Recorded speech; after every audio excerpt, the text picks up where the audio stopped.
Hello, this is Dr. Grande. Today I will offer an update on the case of Maya Millete. First I'll look at the background of this case, move to the timeline of the crime, then offer my analysis. Maya Millete was born on May 1, 1981 in the Philippines. She went by the name Maya.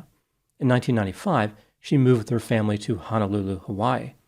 While working at a fast food restaurant as a teenager, she met a man named Larry and they became romantically involved.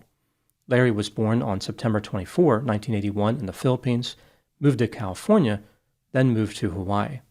When Maya was just 18 years old, she and Larry married and moved to Chula Vista, California, which is a suburb of San Diego. They lived in a 3,600 square foot house on Paseo Los Gatos. Larry served in the U.S. Navy, and Maya worked as a civilian employee for the Navy. The couple went on to have 2 daughters and 1 son. In January 2020, Maya started having an affair with a married coworker named Jamie, who she supervised. Later, Larry learned about this affair. In June 2020, he confronted Maya and Jamie in a parking lot. After this, he repeatedly contacted Jamie's wife Patricia to expose the relationship, but this tactic did not bring the affair to a conclusion. Despite Larry's efforts, Maya would not give up her affair partner. She maintained a secret Instagram account to communicate with Jamie. The majority of the messages exchanged were sexual in nature. By December 2020, Larry and Maya were sleeping in separate bedrooms. Now moving to the timeline of the crime. On January 9, 2021, Maya's sister reported her missing to the police. The investigation that followed revealed that 2 days earlier, on January 7, Maya spoke on the phone with a divorce attorney. She arrived home from a car wash at 4:42 p.m. Video surveillance did not capture her leaving her house after this. Maya was never seen again. Larry told the police that he had nothing to do with Maya's disappearance. He had no idea what happened. On January 23, 2021, the police searched the Millete family house. In February, Larry retained an attorney and stopped cooperating with the investigation. On May 5, 2021, Larry was served with a temporary gun violence restraining order. 2 days later, the police searched the Millete family house for a second time. On July 1, 2021, they conducted a third search of the property. Larry was officially named by the police as a person of interest on July 22, even though Maya's body was never recovered. There was no direct proof that she was dead. On October 19, 2021, Larry was arrested and charged with murder. On May 18, 2026, about 4.5 years after Maya went missing, Larry went on trial. On July 9 of that year, Larry Millete was convicted of first-degree premeditated murder.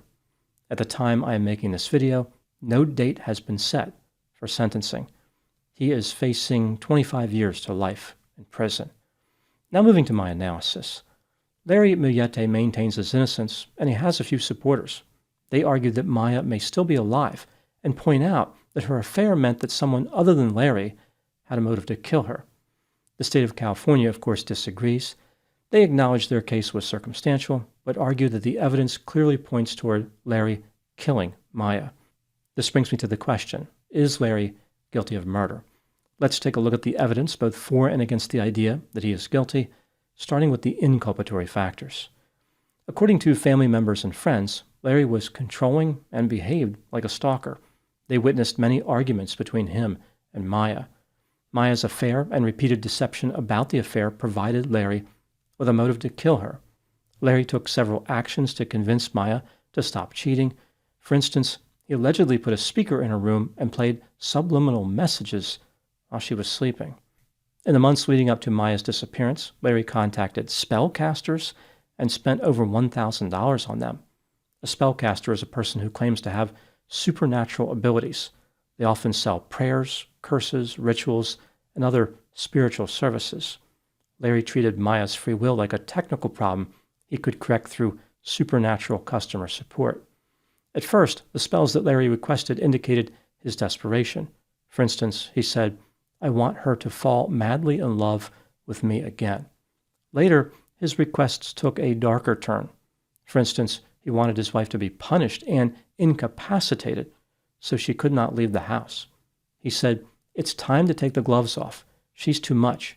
She needs to be humbled down to the lowest of the low. On January 7, 2021, the day Maya disappeared, Larry appeared to reach a breaking point. He wrote a spellcaster, "I'm shaking inside, ready to snap." At 3:48 p.m. on that day, Maya spoke to a divorce attorney. At 9:57 p.m., 9 loud bangs, which could have been gunshots, were recorded by surveillance equipment owned by one of Maya's neighbors. At 10:34 p.m. that same night, neighbors heard Maya's children playing in the backyard. On the next day, January 8, 2021, at 5:58 a.m., video surveillance captured Larry backing his black 2015 Lexus GX460 into his driveway. At 6:35 a.m., Larry manually powered off his cell phone. 10 minutes later, he drove away from his house in the GX460. His 4-year-old son was with him. His 11-year-old daughter and his 9-year-old daughter were left at the house.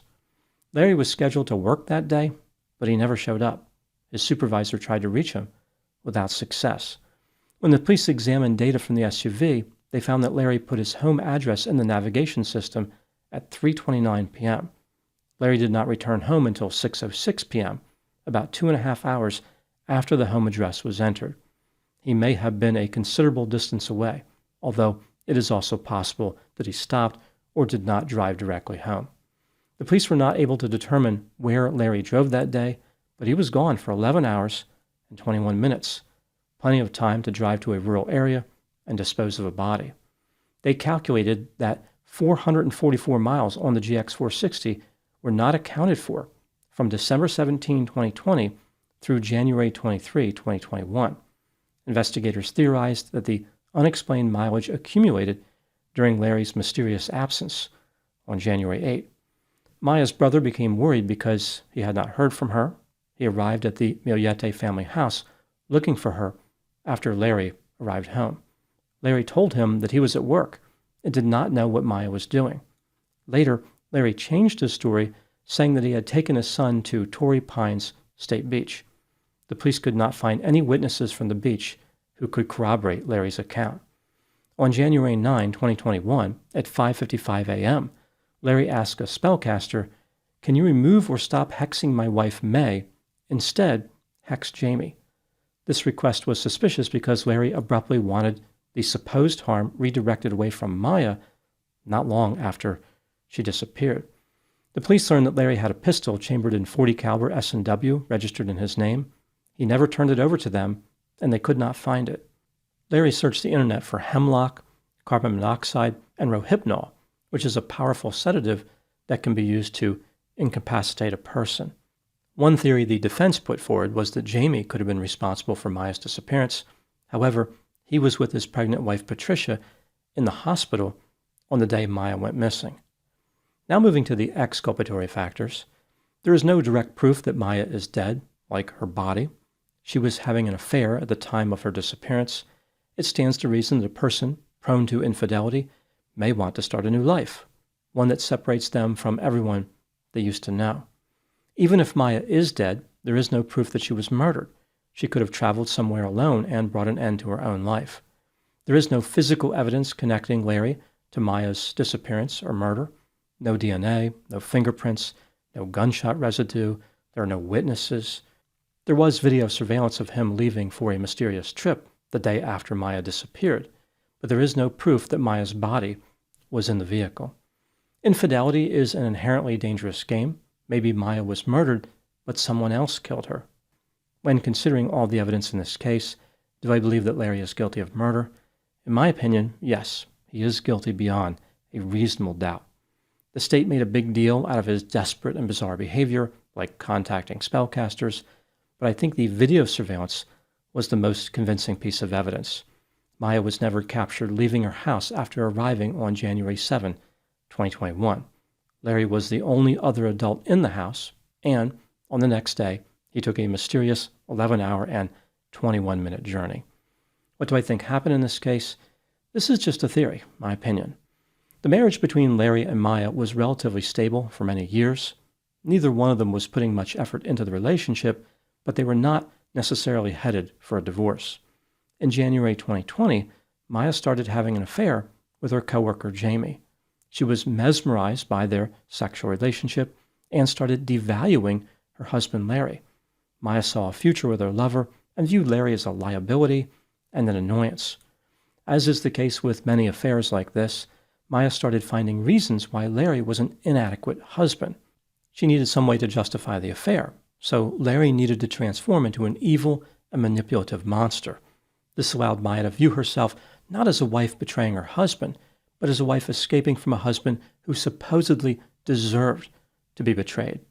When Larry discovered his wife was cheating, he was taken completely off guard and had no idea how to respond.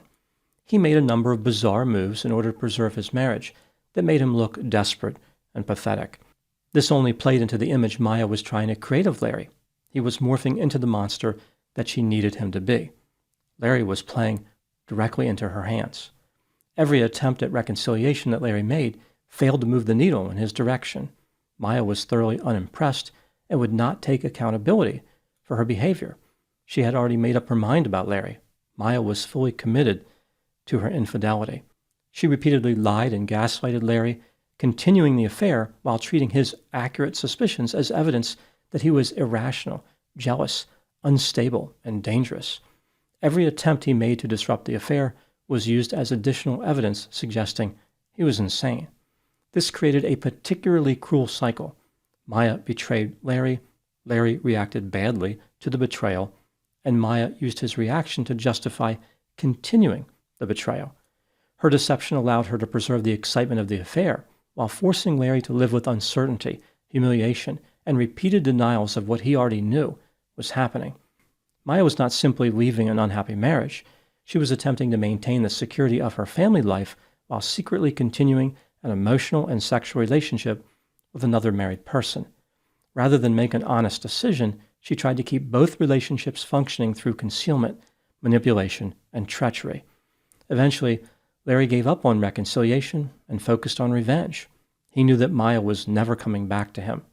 A few hours after Maya arrived home on January 7, 2021, Larry murdered her and disposed of her body in some rural area of California the next day.